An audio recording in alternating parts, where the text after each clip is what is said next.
what a beautiful day. Welcome back to Simply Sakura with my MotoVlog and True Crime series.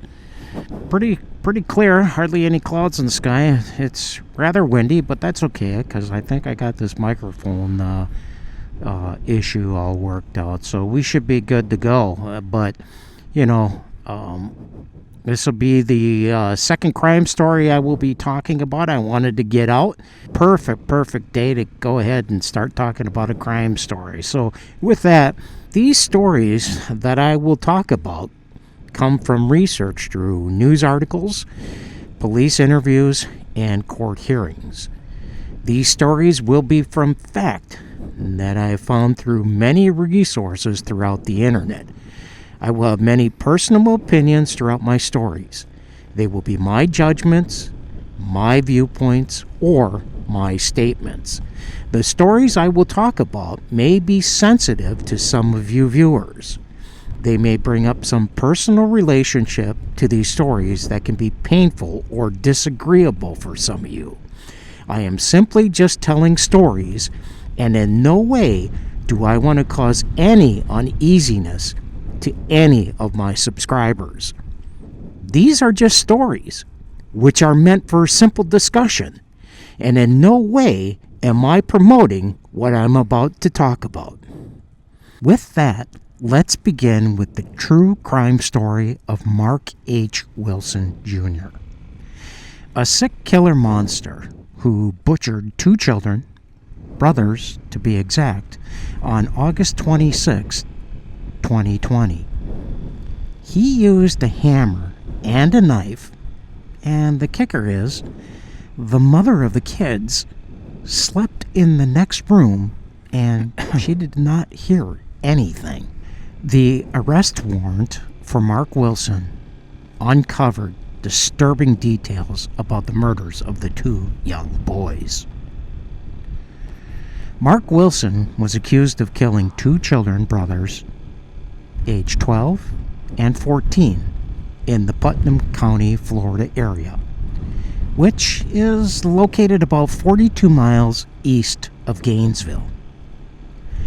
Mark Wilson was finally arrested 48 hours after the murder with 2 counts of first-degree premeditated murders in the deaths of the 2 Baker children in their Melrose, Florida home. Relatives said that Wilson and his girlfriend, the boy's aunt, both Wilson and the aunt were living on the property with the boy's family. The boys and their parents moved into their Melrose home from Lakeland just 2 weeks before the double homicide took place. The Baker family had just moved so they could be closer to their family. Putnam County sheriffs said the family had allowed Wilson and the boy's aunt to live in a shed in their backyard. The family described the area where the two were living as kind of a renovated addition to the Melrose home. Wilson and the boy's aunt were both staying on the family's property because they otherwise would have been homeless. The Baker family were trying to be very supportive of their family members and invited their sister, the boy's aunt, and Wilson to live with them in a shed on their property. The Baker family did a lot to help these two individuals and their family, and unfortunately, it ended in a brutal death of their 2 children. The boy's cousin told reporters, "Yeah, Mark pretty much was a part of the family. Wilson lived on and off for years in Lakeland with the boys' family. It was horrific, like extremely horrific. You can't imagine the crime scene. I didn't see it personally, but I've heard enough details to visually see it mentally." The boy's cousin continued to say that she was with her family late that night when they got a call from the boy's aunt, Wilson's girlfriend. The boy's cousin said on the phone screaming, "Help! Help! Help!" Mark confessed. Mark did it, and now he's with his mom in Lakeland. Well, the boy's cousin and mother drove immediately to the Wilsons' family home in Lakeland. She mentioned that detectives were on the scene already. She said they were on the scene, and they were perfect. They were talking with my cousin when they arrived. And as we're going home, we saw Mark on the ground, handcuffed. And I witnessed Wilson's mom crying hysterically. Florida State Attorney said the death penalty will be considered after what he said. I've been in this criminal justice system working since 1980, and this has to be one of the most brutal murders that I've ever heard about. A day after the bodies of the boys were found surrounded by blood, the Putnam County Sheriff set up a controlled meeting with Wilson and a witness. Putnam County Sheriffs did not confirm whether Wilson confessed, but he did say he was arrested after the interview on August 27th. During recorded conversations with the unnamed witness, Wilson admitted to killing the boys. Wilson reportedly told the witness a day after the murders that he and his girlfriend, the boy's aunt, planned to kill the entire family, including the mother and a 4-year-old boy. They felt the boy's family was putting too much stress on them by reporting them to the Department of Children and Family Services. The plan, Wilson told the witness, was for the aunt, the boy's cousin, to kill the mother and the 4-year-old, and Wilson would take care of killing the boys. Mark told the witness that he was extremely angry because his girlfriend, the boy's aunt, didn't follow through after he killed the boys. It was not immediately clear why he or his family would be reported to the Florida Department of Children and Family Services. You know, I was wondering if the witness could have been Mark Wilson's mother, because after murdering the 2 boys, Mark immediately drove to Lakeland, Florida, which is near Tampa, where Mark's mother lived. You know, it would make sense that Mark was probably starting to feel guilty, and he also probably felt obligated, I'm sure, to pour his story out to his mother, right? The grandmother, meanwhile, said the boy's mother rushed to their house that August morning. The boy's mother drove immediately to the grandmother's house, which was right around the corner to where the Baker family lived. The boy's mother called 911 and said, "I think my kids are dead." Immediately calling 911, the grandmother said she checked on the Baker's family home, and she said, "I saw my 12-year-old grandson immediately, and it was horrific. I knew that he was dead as soon as I saw him.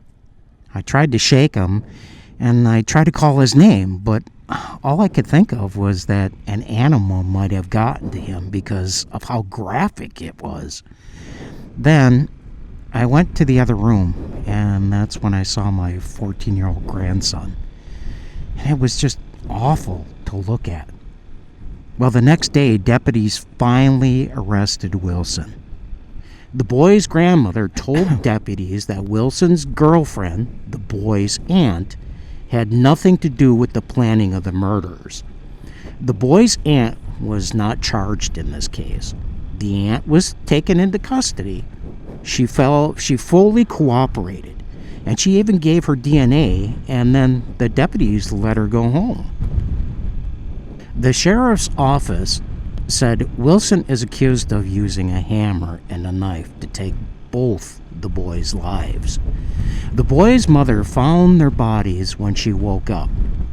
Can you believe that? Can you imagine waking up and the first thing you see is this horrendous crime scene of your 2 unrecognized children? I simply couldn't imagine what that was like, nor do I want to. It's absolutely terrible.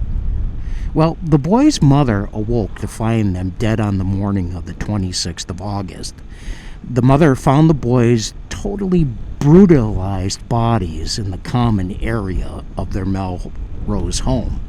The autopsy, get this, the autopsy determined and revealed that the two boys died as a result of an extreme blunt force injuries to their skulls and massive deep cuts to their throats. Well, the grandfather said he and his wife drove to his daughter's home in separate vehicles, with the grandmother calling 911 on the way. Detectives confirmed that the 911 call came in around 10:38 in the morning. The boy's grandfather and I said, quote, "I ripped the screen door open and I just screamed, 'No!' after I seen my 14-year-old grandson and then my 12-year-old grandson, who was by the pool table just lying there. I knew immediately both of them were deceased." Sheriff deputies who arrived at the scene 12 minutes after the initial 911 call confirmed the boys were indeed deceased. The boy's mother and the 4-year-old sibling were unharmed. Wilson, who had been dating the boy's aunt, was arrested about 15 miles away in Interlaken, his hometown. The hammer and knife authorities believe Wilson used to kill their children had also been recovered. During a search of the house, a hammer and a knife were wrapped in a towel found underneath the sink with bloodstains on them.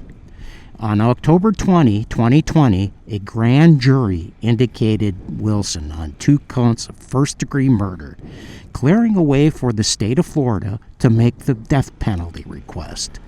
The announcement came after a Putnam County grand jury indicated the 30-year-old on 2 counts of first-degree murder, plus 1 each of burglary with a battery and burglary while armed. Florida State Attorney said, "These are some of the most brutal murders I've ever heard of. I can tell you, the defendant attacked these kids without showing any mercy." According to the Florida Department of Corrections, get this, Wilson served a couple of months of a 1-year sentence back in 2011 on burglary, grand theft, and other charges. Then, again, in 2012, Wilson was sentenced to a 5-year term on multiple charges, including grand theft auto, cocaine possession, and trafficking in stolen property. And he served about 4 years before they released this nutbag into society again. They were wonderful boys. They were simply awesome, the boy's grandmother told reporters. They never got into any trouble or anything. They were just good kids. Weeks after their deaths, the boy's grandmother said it was hard to believe her grandsons are gone. According to the interview, the grandmother mentioned that Wilson never acted strange towards the boys. Wilson would take them fishing all the time, and in fact, the 12-year-old followed Wilson everywhere. No motive for the slayings have ever been determined. If there was ever a case for the death penalty, this has to be the one. Sir Wilson certainly committed in a cold, calculated, and premeditated manner. Unfortunately, the 2 boys were the ones who suffered whatever was going through Mark Wilson's sick and twisted mind. Will the jury seek a death penalty? One more thing to note. The last death penalty case in Putnam County was in 2012. What do you guys think? Do you believe that Mark Wilson will be put to death?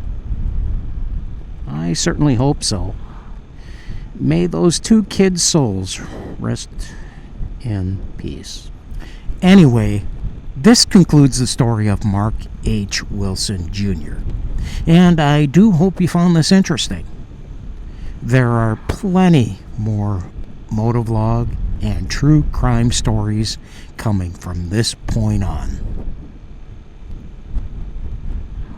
Well, thanks so much for hanging out with me today. If you have any comments, I highly encourage that you leave them down below. It could be anything. If you want to talk about this case, excellent. So, thanks again for watching, and I'll see you soon.